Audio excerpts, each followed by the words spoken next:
Ce balado est propulsé par Caléido, l'épargne-étude qui vous en donne plus. Le mythe de la famille parfaite est de plus en plus révolu.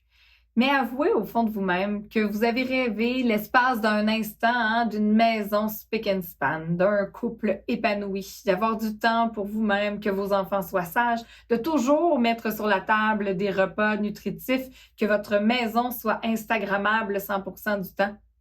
Mais on le sait, c'est pas possible. Et de viser cette perfection-là, eh bien, c'est un aller simple vers la dépression ou le burn-out.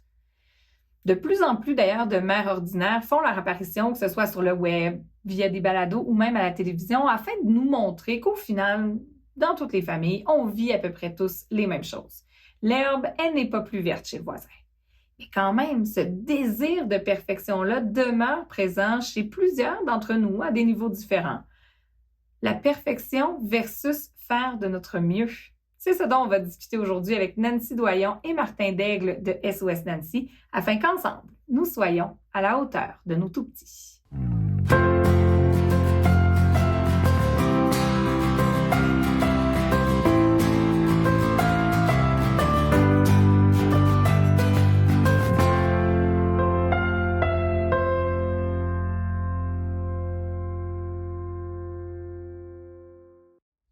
Bonjour Nancy et Martin.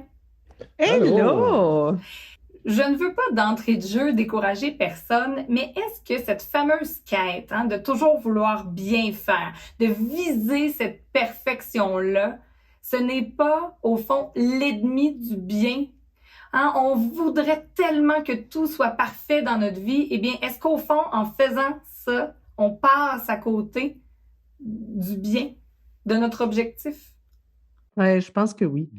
Tu sais, quand on devient perfectionniste, que ce soit comme parent ou même dans notre vie en général, on se met sous tension, on se met une espèce de pression incroyable. Puis, moi, je le vois là, parce que je suis pas parfaite mieux que personne, mais quand je me mets beaucoup de pression, je deviens beaucoup dans ma tête, moins dans la relation. Je deviens vite irritable, je deviens très facilement insatisfaite. Et si je suis constamment insatisfaite, au niveau du climat familial, c'est pas génial. Là. Donc, si, par exemple, à la maison, je me mets comme pression de, ma maison devrait toujours être propre, les jouets bien rangés, je me mets la pression que mes enfants devraient s'être amusés à des jeux éducatifs, que je me mets la pression que, qu'ils apprennent et qu'ils se développent plus vite que les autres. Que les enfants jouent autour de la table sans se chicaner. Oui. Jamais. Alors qu'ils vont manger, alors qu'il n'y aura aucun dégât, il n'y aura aucune nourriture autour de l'assiette. Qui mangent de tout, que moi je cuisine toujours de façon adéquate avec le guide alimentaire canadien. Et que les enfants disent toujours maman, c'est vraiment bon ce que tu fais. Merci, maman, pour ce délicieux repas. Tous en cœur, évidemment. Là, mais c'est vrai que comme parents, on se met beaucoup de pression. La société aussi nous met beaucoup de pression. Je pense que c'est un peu l'effet pervers de ce qu'on fait, Martin et moi, et d'autres intervenants que j'aime beaucoup. On donne énormément de pistes d'intervention. On les amène à réfléchir, à remettre en question beaucoup de leurs interventions. Moi, je suis maître en la matière.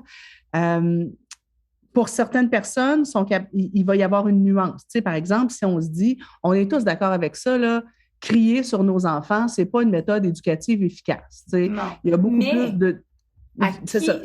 Justement, qui n'a jamais crié lance la première pierre? Je veux dire, le but, c'est de le faire le moins possible, j'en suis consciente. Mais en même temps, c'est humain, je veux dire, tant mieux s'il y en a, ils pourront nous écrire, mais je veux dire, de ne jamais avoir levé le ton dans l'éducation des enfants, ou même parfois avec notre conjoint. Est-ce que c'est arrivé? C'est ça. Moi, je ne suis pas une crieuse, mais je peux être très incisive.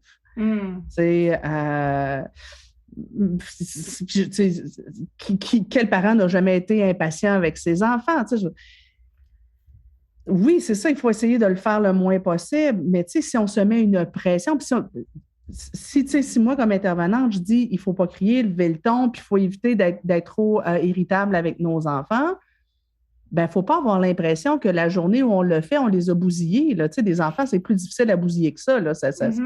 On bousille pas un enfant avec quelques gaffes. Oui, mais justement, ça m'amène, excuse-moi Nancy, vas-y. Le fameux, la perfection, c'est une chose, mais je trouve qu'on tente de plus en plus d'accepter nos imperfections, de vivre avec qui on est, ce qui est une excellente chose. Mais ça nous amène parfois aussi beaucoup de culpabilité. Est-ce qu'on peut aujourd'hui, justement, déculpabiliser? Tantôt, on riait, on caricaturait, mais justement, une journée où on était occupé, on va chercher du restaurant puis ils mangent une super de bonne poutine, ben c'est parfait comme ça aussi. Je trouve que maintenant, dans notre société, on a tendance à culpabiliser ou du moins à surveiller peut-être le parent et ça commence dès la grossesse. Hein? Ça sera d'autres sujets. Il y a toujours quelqu'un pour faire un commentaire. Oui, toujours. Oui. Puis là, moi, c'est drôle parce que je vais lâcher un commentaire. Je suis un papa et j'ai eu connaissance que les mamans de mes enfants, alors qu'elles étaient enceintes, avaient déjà la pression de on doit lui donner le sein dès les premiers moments. Et la pression. Vraiment, là, j'ai une maman qui a fait quasiment une dépression parce qu'elle n'était pas capable. Et là, elle s'est sentie une mauvaise mère. Tout à fait. Donc, je dois l'admettre, même moi, j'ai dû avoir une césarienne d'urgence et ce n'était pas le plan du tout. Mais ça m'a pris des mois psychologiquement à m'en remettre. Ouais. J'avais l'impression de ne pas être une vraie mère, de ne pas avoir donné naissance. Bon, certains vont dire, mon Dieu, c'est ridicule, mais à l'intérieur de moi, c'était tellement important. Et si vous saviez, j'ai fait à peu près tout, même pour mes autres grossesses, la visualisation de tout ce qui était possible pour tenter que ça fonctionne. Et pour ceux qui se le demandent, j'ai finalement eu 3 césariennes. Que voulez-vous? La nature est ainsi faite. Mais ça nous ramène à l'idée que justement, la culpabilité dès la conception est là. Et malheureusement, je pense qu'elle sera présente pour le reste de notre vie par rapport à cette relation-là. Bien, en fait, une certaine dose de culpabilité n'est pas nécessairement si négative que ça. Parce que si je crie, que je dis quelque chose de blessant à mes enfants, le fait de me sentir coupable m'amène aussi dans un sentiment de responsabilité. Donc, attends un petit peu, là, je me sens moche. C'est vrai que ça n'a pas été correct ce que j'ai fait. Je vais peut-être aller présenter des excuses. J'admets mes torts. Puis là, ben, ça risque de mettre une espèce de pression à essayer de prendre des moyens pour changer. Donc, une certaine dose de culpabilité n'est pas très grave. Mais et si je remplaçais le « il faut toujours » par « c'est préférable de ». Tu sais, donc, est-ce que ça aurait été préférable que je puisse donner le sein à ma fille? Moi, j'avais prévu de l'allaiter au moins jusqu'à l'âge d'1 an. Et l'allaitement s'est terminé de façon assez abrupte en burn-out maternel après 1 mois et demi. Est-ce que c'est préférable de l'allaiter? Ben oui. Mais là, ça n'a pas donné, mais c'était préférable qu'elle ait une maman qui soit capable de s'en occuper parce que là, j'allaitais aux heures, jour et nuit. Elle a 22 ans, elle se porte très bien. Tu sais, est-ce que c'est préférable de ne pas crier sur les enfants? Tout à fait. En même temps, tu sais, est-ce que ça peut arriver? Oui. Puis il y a peut-être des fois même où c'est adéquat. Tu sais, si mon enfant est en train je pense à une maman à qui son petit garçon de 5 ans arrive près d'elle et lui fout un coup de poing sur un sein. Maman change de couleur et elle lui fait « Ah, bobo, mon grand, fais doux à maman. » À un instant, attends un peu, là, c'est une belle occasion pour monter le ton. Là, de faire « Hey, non! » En montant le ton, dans cette situation-ci, ça aurait été correct. Si j'ai mon petit de 3 ans qui est en train d'arracher la queue du chat, c'est peut-être correct que je lève le ton. Mais que je monte le ton quand il échappe son verre de lait, bien, peut-être pas. Donc, tu sais, pas être capable de nuancer un petit peu. Puis, mais moi, justement, excuse-moi, l'idée de ne pas être parfait amène peut-être aussi le fait de présenter des excuses sincères, de l'expliquer. Maman, elle s'est emportée. Je suis désolée. Ce n'est pas contre toi, mon amour. Peu importe, j'ai eu une grosse journée ou peut-être même pas rentrer dans la justification, mais simplement dire « je m'excuse, je tenterai de faire mieux ou je vais essayer ». Est-ce que justement, ça leur montre que c'est normal d'être imparfait? Ben, exactement. C'est exactement là où est-ce que moi je m'en allais. Accepter son imperfection et la montrer à son enfant tout en assumant ce que l'on dit, ce que l'on fait. Mais moi, j'adore qu'on puisse, à titre de parent, se remettre en question et de dire, oups, j'ai pas été sa coche présentement, donc je vais aller trouver mon enfant et oui, je vais aller m'excuser. Et le message qu'on envoie à notre enfant, c'est, sais-tu quoi? Tu as le droit, toi aussi, de ne pas être parfait. Parce que moi, je ne le suis pas. Mais il va falloir que tu assumes quand même. Ouais. Puis, tu vas. Moi, titre de parent, je présente mes excuses quand je ne fais pas ce que j'ai à faire ou que j'agis de façon incorrecte. Donc, toi aussi, ça va être la même chose. Donc, je vais t'en demander autant. Et on leur apprend que de s'excuser, ce n'est pas humiliant. Non? Non, pas du tout, pas du tout. Il faut avoir en tête que quand on est imparfait comme parent, j'aimais la notion, il y a un auteur, je ne me rappelle plus le nom de cet auteur-là, qui a la notion de just good enough parent. Les enfants ont besoin de parents juste bons assez. Ouais. Puis moi, à un moment donné, j'avais eu une réflexion là-dessus, puis je me disais, ben moi, là, les fois où j'ai levé le ton sur ma fille, là, ben, elle a appris que la patience d'une mère a un bout. Quand tu joues avec les nerfs de ta maman, ça se pourrait qu'à un moment donné, ce ne soit pas le fun. Elle a appris que quelqu'un peut être très en colère contre moi et m'aimer encore après. Parce qu'après, on passe à autre chose. Les journées où je n'ai pas été suffisamment disponible à ma fille, je lui ai appris à différer son besoin d'attention. Puis je lui ai appris aussi à me faire confiance. Je ne suis pas disponible pour te donner des câlins, m'occuper de toi ou garder ton dessin à la seconde où tu veux. Mais plus tard, je serai vraiment disponible à toi. J'ai un souvenir, puis là, on parle de tout petit, mais j'ai un souvenir de ma fille, 14 ans, moi, j'enseigne au Maroc. C'est dans les premières fois, elle se garde tout seule quelques jours à la maison et elle a une gastro. Quelle culpabilité maternelle de dire « Oh mon Dieu, je l'ai laissée comme ça ». Mais elle me disait, écoute, elle a appelé ma soeur est venue à son secours et elle me disait, un de ces jours, maman, je vais devoir apprendre à vomir toute seule. C'était aujourd'hui. Mais justement, ça les responsabilise aussi, le fait qu'on ne soit pas parfait, qu'on ne soit pas toujours présent. Mais justement, j'aimerais t'entendre, Martin, sur cette notion de perfection-là, parce qu'on parle beaucoup, beaucoup des mamans. Puis je pense que oui, les mamans, on en vit beaucoup, c'est vrai, et la fameuse charge mentale. Mais honnêtement, je vois aussi beaucoup de papas dans mon entourage et vous, justement, avec vos formations de parents leaders, vous avez souvent les mamans et les papas. J'aimerais entendre un peu ton opinion, ton senti par rapport à ça. Hein? Le père qui tente d'être de plus en plus présent, qui lui aussi travaille à l'extérieur, à autre chose. Comment ça se vit, ça, l'espèce de papa super-héros? Hey, sérieusement, puis ça, je pense qu'on a encore beaucoup de croûte à manger à titre de papa. OK? Il y a beaucoup de papas, et ça, j'en suis très fier, puis je considère que je suis un d'eux, qui s'investissent énormément dans la vie de leurs enfants et qui vont peut-être moduler leur façon de faire parce que les gars, les hommes, moi, j'ai été élevé à l'ancienne. Donc, un homme ne pleure pas, ne vit pas ses émotions, se doit de tout refouler et après ça, trouve un échappatoire. Je trouve qu'on se doit justement d'enseigner aux hommes que c'est normal de pleurer. Moi, dans le temps, j'avais présenté ça à Nancy comme mon côté féminin. Puis à un moment donné, elle me dit, Martin, c'est pas ton côté féminin, tu es un homme sensible. Tu es un homme qui... Ben, c'est pas l'air d'une fille, hein, vite, comme ça, là, je trouve que... Mais c'est ça, je pense qu'il y a du travail à faire, puis je trouve ça bien parce qu'il y a de plus en plus de pères qui s'impliquent dans la vie de leurs enfants.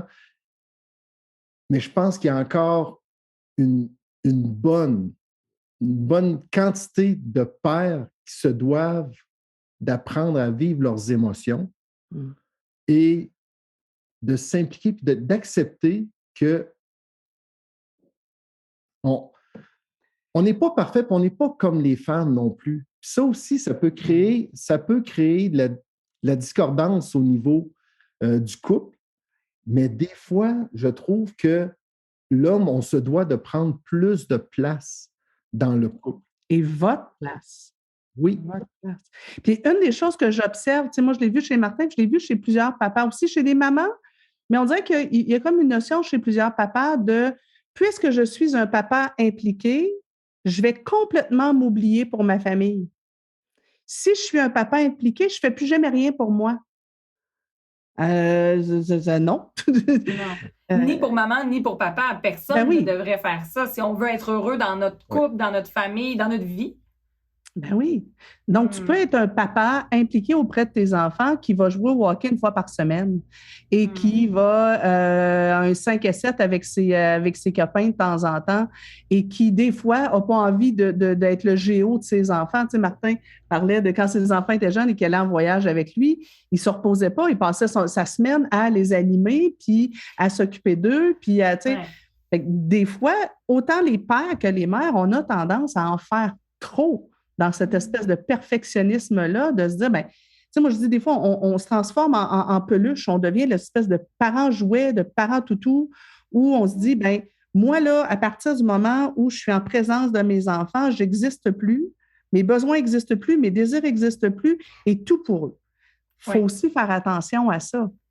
Mais justement, ça peut, j'imagine, excuse-moi, nous amener dans une espèce de cercle vicieux parce que si on leur donne tout, on est toujours là, on n'a jamais de moment pour nous, ne serait-ce que pour lire, prendre un thé tranquille, peu importe, eh bien, on accumule une certaine frustration et au final, ça peut nous rendre justement plus irritables en famille, autant dans le couple qu'avec les enfants.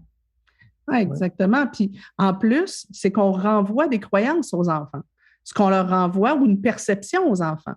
Tu sais, si moi, chaque fois que je suis en présence de mes enfants, je fais toujours passer leurs désirs avant les miens, leurs besoins avant les miens. S'ils ne me voient jamais, jamais, jamais faire quelque chose pour moi, ben eux autres, c'est ça leur normalité.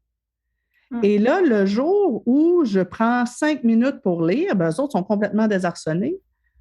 Et puis, il faut toujours avoir en tête aussi qu'on est les premiers modèles de nos enfants. Alors, si moi, je m'oublie pour mes enfants, je leur enseigne ou bien A, à s'oublier pour ceux qu'ils aiment, ou bien B, à s'attendre à ce que tout le monde s'oublie pour eux. Ça va être leur normalité. Ce qui n'est pas une bonne chose dans les deux cas. Puis bon, ici, on parle beaucoup de petite enfance, mais comme tu dis, si on leur enseigne de s'oublier pour la personne qu'on aime et qu'à l'adolescence, on vient leur raconter complètement l'inverse, il faut que tu puisses penser à toi, ne pas t'oublier lorsque, bon, ils vont commencer leur première relation amoureuse. C'est difficile à ce moment-là de déconstruire tout ce qu'ils ont accumulé au fil du temps. Exact. Puis, tu sais, les enfants, on le sait, là, ils apprennent beaucoup plus en nous regardant aller qu'avec ce qu'on leur dit. Fait que, tu sais, à travers tout ça, donc, quand on parle de perfectionnisme, moi, je trouve ça important que je vais absolument vous parler de ma notion du 80-20. OK. Puis mon adaptation du 80-20. Tu sais, il y a un truc en affaires qui s'appelle la loi de Pareto. Puis là, je vous expliquerai pas, c'est trop long, là, mais moi, je trouve que 80% dans la vie, c'est une bonne note. Hein? Vous êtes d'accord avec moi? Donc, tu sais, mon enfant arrive avec une note de 80% en mathématiques. On est content, on l'applaudit. C'est très satisfaisant. Alors moi, là, comme maman, là, si je suis une pas pire maman pantoute ou une maman pas mal du tout, 80% du temps, c'est cool, ça? Très bon. Donc, j'ai droit à mon 20% de parents poche, à mon 20% de parents nuls. Et ça, j'ai établi ça. Ma fille était très jeune, elle avait, mettons, 7-8 ans. Et j'avais expliqué le principe. Et là, quand je faisais des gaffes, quand je faisais des bêtises, je faisais ça va dans mon 20% de parents poche. Hein? Et ça n'a pas été très long qu'elle m'a dit ben oui, mais maman, si toi, tu as droit à 20% de maman poche, je dois avoir droit à 20% de fille poche. Je dis non, toi, tu es en construction. Tu as droit à 30%, ma choupinette. Oh, en plus! Et là, ben, je vous dirais qu'en pandémie, là, on peut viser moins haut aussi. Oui, surtout si on est en téléétudes, télétravail. Moi, le rendu là, la note de passage, ça fait un job. Ah non, c'est clair. Mais justement, cette notion-là de perfectionnisme, puis je trouve aussi que le confinement, la pandémie, ce qu'on a vécu, disons, dans les 2 dernières années, où on a été davantage avec notre famille proche, notre noyau, notre bulle, notre fameuse bulle familiale. Bon, un jour, on va se dire bientôt, on va reprendre les activités sociales davantage. Comment on peut réagir en tant que parent? Parce qu'on le sait, hein, nos enfants agissent pas nécessairement de la même façon en public qu'à la maison. Mais lorsqu'on met nos critères de perfectionnisme très, très, très élevés, nos critères de perfection, il peut y arriver des situations où on est un petit peu déstabilisé, disons. Ou carrément gêné. Oui, tout à fait.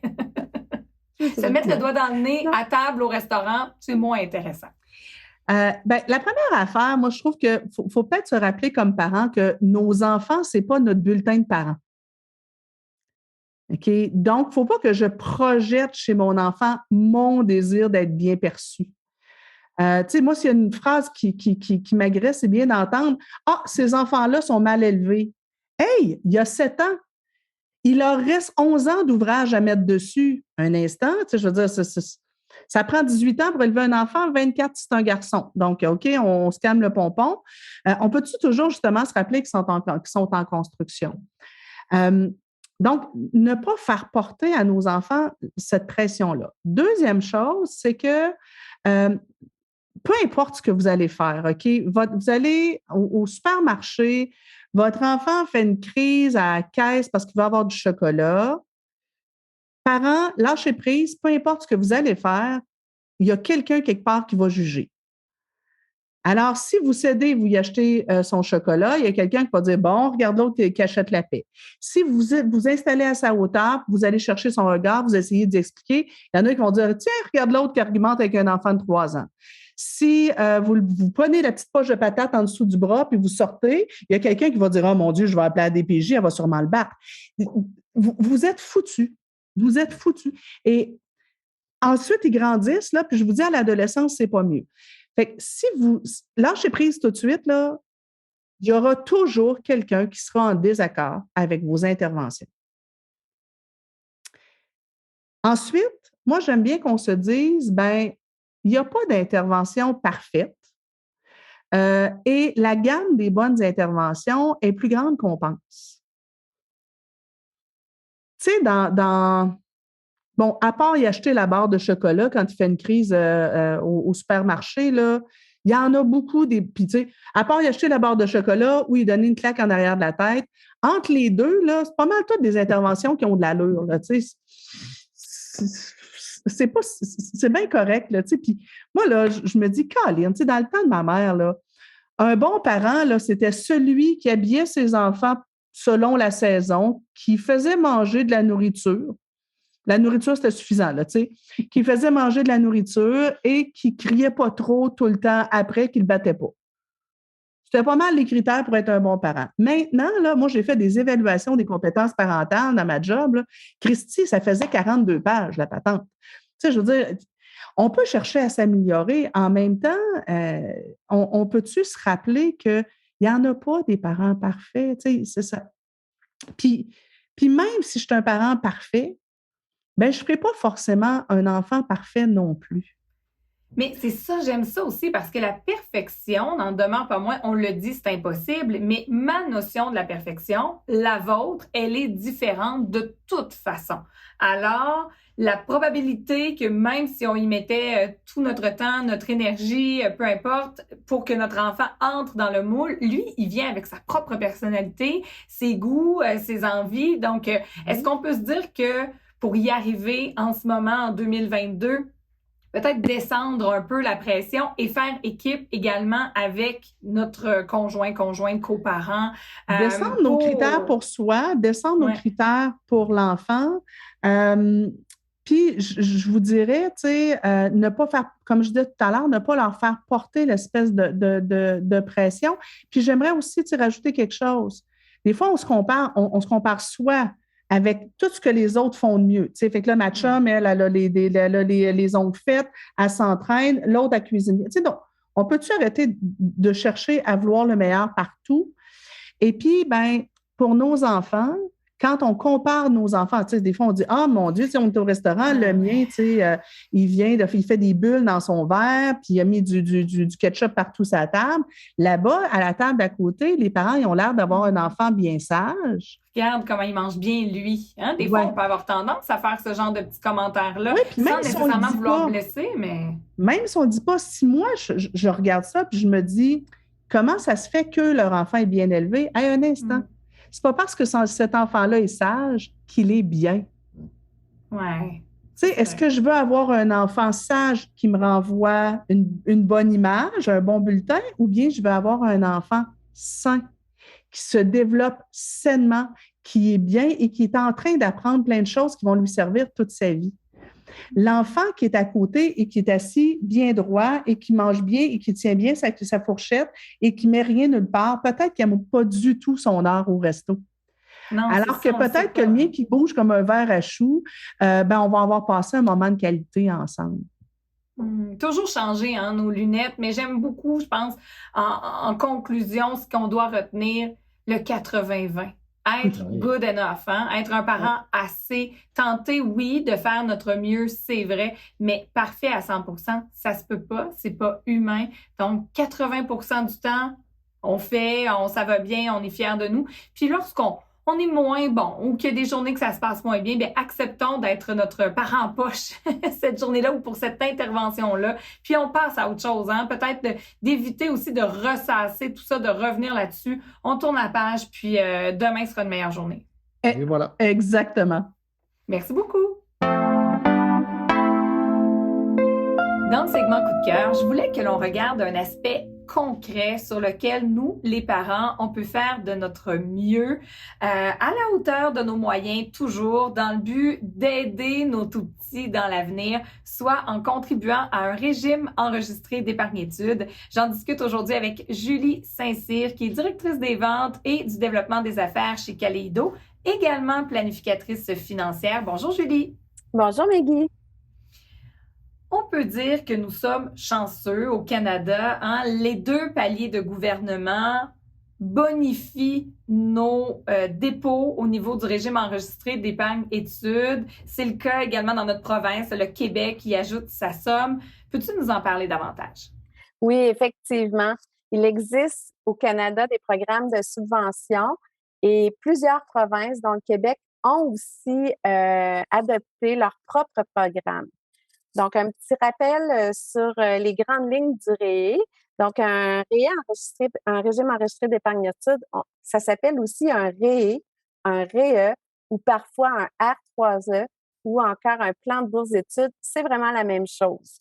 Donc, le REE est un véhicule de placement qui vous permet de profiter de généreuses subventions du gouvernement lorsque vous épargnez en vue des études de vos enfants.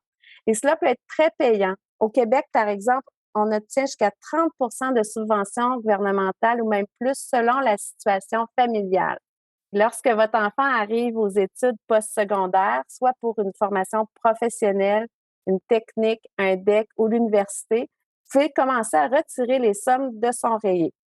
Les montants retirés pour les études sont les paiements d'aide aux études. Donc, il s'agit des subventions et de tous les rendements accumulés qui vont revenir à l'enfant. Ce qui est important de savoir, c'est qu'ensuite, l'argent que vous avez cotisé vous revient à vous. Donc, vous pouvez aussi choisir de le verser à l'enfant, c'est à votre choix. Donc, on rappelle que si l'enfant ne fait pas d'études, les subventions vont retourner au gouvernement et vous récupérez vos cotisations. Il y a des exceptions, des conditions, des cas vraiment particuliers pour lesquels les gens peuvent s'adresser à un de nos spécialistes en épargne-études. Mais c'est la façon générale de procéder. Mais on voit bien que les 2 paliers de gouvernement donnent un coup de pouce. Et si on débute nos cotisations lorsque nos enfants sont jeunes, eh bien, ça va fructifier dans le temps. Donc, on peut être surpris par le montant récolté dans 10 ans, 15 ans, par exemple, lorsque nos enfants seront rendus aux études post-secondaires. À la hauteur de nos moyens, toujours, on voit que c'est important de commencer à cotiser rapidement. Oui, c'est vrai. Et puis, ce qu'on oublie parfois, c'est l'importance du temps et de ne pas sous-estimer l'impact de chaque petit pas. Comme pour n'importe quel investissement, le temps, la prévoyance sont nos meilleurs amis. Donc, commencer tôt est une excellente stratégie pour faire fructifier vos cotisations et les subventions. Par exemple, Maggie, la différence entre ouvrir un rayé à la naissance de votre enfant versus lorsqu'il a 10 ans, ça peut faire toute la différence quand votre enfant aura atteint ses 18 ans. En fait, c'est que le rendement qui s'accumule sur vos cotisations et les subventions, ça va être pas mal plus important sur une longue période, soit pendant 16 ou 17 ans, que si vous attendez qu'il ne vous reste que 5 ou 6 ans pour cotiser. Dans cette situation-là, ben, il va falloir prendre les bouchées doubles pour rattraper tout le temps perdu. Donc, faut pas oublier que les dépôts peuvent être bonifiés d'un minimum de 30 en subvention au Québec, 20 par exemple au Nouveau-Brunswick, et notez qu'il y a un maximum de 600 $ par année pour la subvention canadienne et 300 $ par année au Québec. Ça fait pas mal d'argent en subvention, oui, des gouvernements. Hein. C'est vraiment à vous d'en profiter. Mais justement, pour les familles de tout petits qui nous écoutent et qui ne sont pas certains des montants qu'ils peuvent se permettre d'épargner, parce qu'on sait, nous avons tous un budget, faut prévoir de l'argent évidemment pour nos dépenses à court terme. Lorsqu'on souhaite économiser, comment on peut déterminer quel est le bon montant selon notre budget à investir dans un régime d'épargne-études? Bien, comme je viens de le dire, le temps va nous aider là, dans l'investissement. L'importance aussi d'investir en fonction de votre budget, de faire preuve de patience. Certains parents vont chercher à obtenir le maximum des subventions, mais il faut respecter certains plafonds aussi. Évidemment, chaque situation est unique. Et on vous invite à faire appel à un spécialiste de l'épargne-études chez Kaleido qui va vous aider à épargner en fonction de votre situation financière et familiale. Et ce que je retiens, c'est qu'il n'y a pas de petites cotisations, puisqu'avec la bonification gouvernementale et avec le temps également qui va faire son œuvre, on pourrait avoir des belles surprises lorsque nous en aurons besoin. Merci beaucoup, Julie. Un merci chaleureux à Nancy Doyon et Martin Daigle de l'entreprise SOS Nancy, 2 coachs familiaux qui ont été si généreux. Également, merci à Julie Saint-Cyr, spécialiste chez Kaleido, qui nous a rappelé l'importance de cotiser tôt à un régime enregistré d'épargne-études. Mon nom est Maggie Bélanger. Merci d'avoir choisi ce balado. Pour en savoir davantage sur les épisodes à venir, suivez-moi sur mes réseaux sociaux. Et d'ici là, eh bien, ensemble, soyons à la hauteur de nos tout-petits.